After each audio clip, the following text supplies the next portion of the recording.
one bhakri has to be divided equally between two people. When it is divided into two equal parts, each of the parts is one half of the whole bhakri. म्हणजे पहा, एक भाकरी दोघांत समान वाटायची आहे आणि तिचे दोन समान भाग करून त्यातला एक भाग म्हणजे पूर्ण भाकरीचा अर्धा भाग होतो. When any object is divided into two equal parts, then each of the parts is one half of that object. One half of the whole is shown by the fraction 1/2.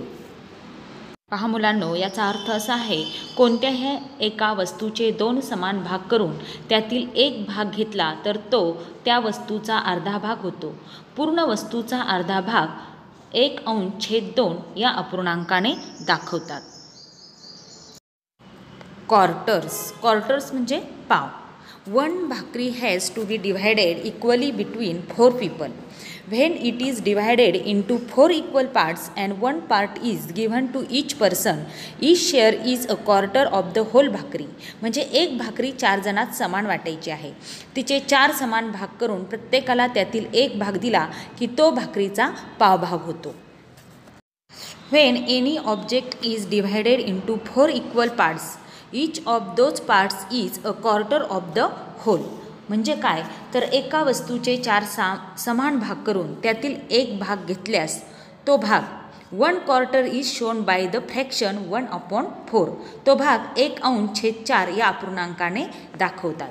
Numbers such as 1/2, 1/4 are called fraction. In a fraction, the number written above the line is the numerator and the number written below the line is the denominator. In the fraction 1/2, the numerator is 1 and the denominator is 2. म्हणजे काय, तर 1/2, 1/4 हे अपूर्णांक आहेत. अपूर्णांकात रेघेच्या वर लिहिलेली संख्या अंश असते आणि त्याच्या रेघेच्या खाली लिहिलेली संख्या छेद असते. 1/2 या अपूर्णांकात 1 हा अंश व 2 हा छेद आहे.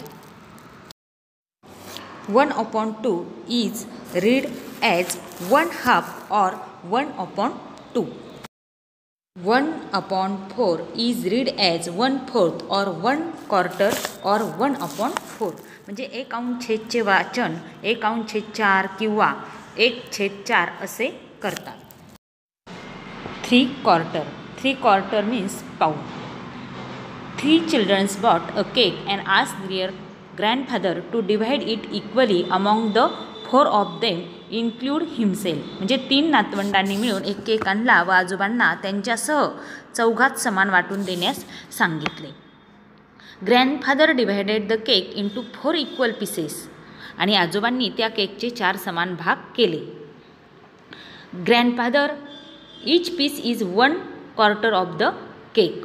आणि केकचे 4 समान भाग केल्यानंतर त्यातील प्रत्येक भाग म्हणजे 1 पाव केक.